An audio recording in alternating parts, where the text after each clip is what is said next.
Hello everyone, Assalamu alaikum. Welcome back to my channel Aris Kitchen and Daily Vlog. আজকে আমি আপনাদেরকে আমার শাশুড়ি মায়ের হাতের খুবই স্পেশাল গরুর মাংসের বিরিয়ানির রেসিপি শেয়ার করব। সত্যি বলতে মায়েদের রান্না মানে কিন্তু অন্যরকম একটা ফিলিংস কাজ করে এবং এই রেসিপিটি আমার শাশুড়ি মায়ের খুবই স্পেশাল, তাই আশা করছি আপনাদের সবার কাছে খুবই ভালো লাগবে।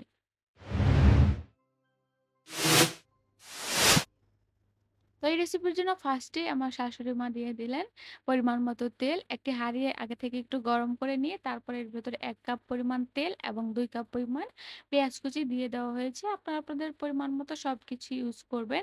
যেহেতু আমার রান্নাটা শাশুড়ি মা করেছে, জাস্ট আমি এখানে ভয়েসটা দিয়ে দিচ্ছি।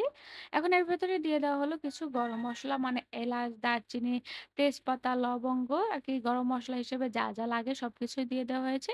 এখন এগুলোকে হালকা নেড়েচেড়ে যখন এরকম ব্রাউন কালার চলে এসেছে, তখন এর ভেতরে আদা পেস্ট এবং রসুনের পেস্ট দিয়ে দেওয়া হয়েছে। আপনারা চাইলে পেঁয়াজ বাটাও কিন্তু এখানে ইউজ করতে পারেন। এখন এগুলোকে আবারও একটু নেড়েচেড়ে হালকা কষিয়ে এর ভেতরে এখন দিয়ে দেব গরম মসলা। মানে বিরিয়ানির যে মসলাটা আছে সেইটা। এখানে প্রায় ২ টি বিরিয়ানির মসলা ইউজ করা হয়েছে। যেহেতু এখানে ২ কেজি চাল ইউজ করা হয়েছে, তাই ২ টি ইউজ করা হয়েছে। আপনারা চাইলে কিন্তু ১ কেজির জন্য ১ টি বিরিয়ানির মসলা ইউজ করতে পারবেন। এখন এর ভেতরে লাল মরিচের গুঁড়ো এবং পরিমাণ মতো লবণ দিয়ে দেওয়া হচ্ছে। আপনাদের বাসায় যদি কোনো বিরিয়ানির মসলা বানানো থাকে আপনারা কিন্তু সেটাও ইউজ করতে পারেন। এখন এগুলোকে আবারও খুব ভালো মতো মিক্স করা হচ্ছে। আপনারা সবকিছুই কিন্তু আপনাদের পরিমাণ মতো ইউজ করবেন। এখানে কিছু গরুর মাংস এভাবে ছোট, ছোট করে টুকরো করে নেওয়া হয়েছে। এখানেও প্রায় ২ কেজির মতো গরুর মাংস আছে। আপনারা আপনাদের পরিমাণ মতো দিয়ে দিবেন। এখন এর ভেতরে দিয়ে দেওয়া হলো গরুর মাংসটা। এখন গরুর মাংসটাকে খুব ভালো মতো কষিয়ে নিবেন।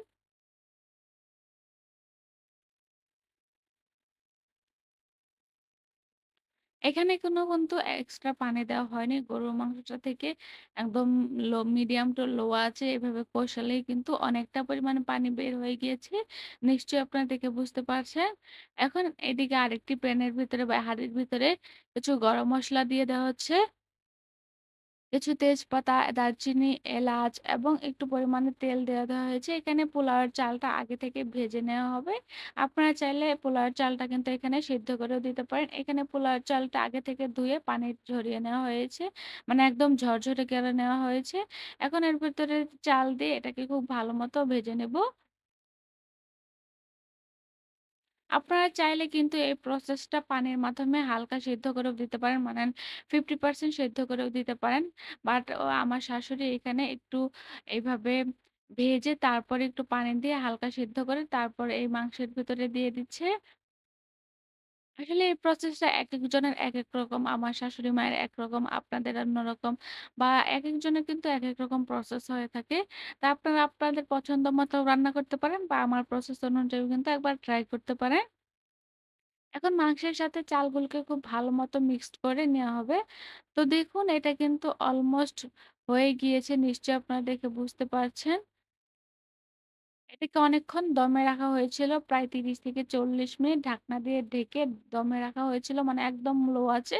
তো দেখুন এখন কিন্তু বিরিয়ানিটা একদম পারফেক্ট। এখন আমি একটি বাটিতে উঠিয়ে নিয়েছি। দেখুন কালারটাও কতটা সুন্দর হয়েছে নিশ্চয়ই আপনারা দেখে বুঝতে পারছেন। এখন আমি আপনাদেরকে একটু সার্ভ করে দেখিয়ে দিচ্ছি। দেখুন মাশাআল্লাহ, আলহামদুলিল্লাহ কতটা সুন্দর লাগছে দেখতে। এখন এটাকে একটু আমি ডেকোরেট করে নিচ্ছি।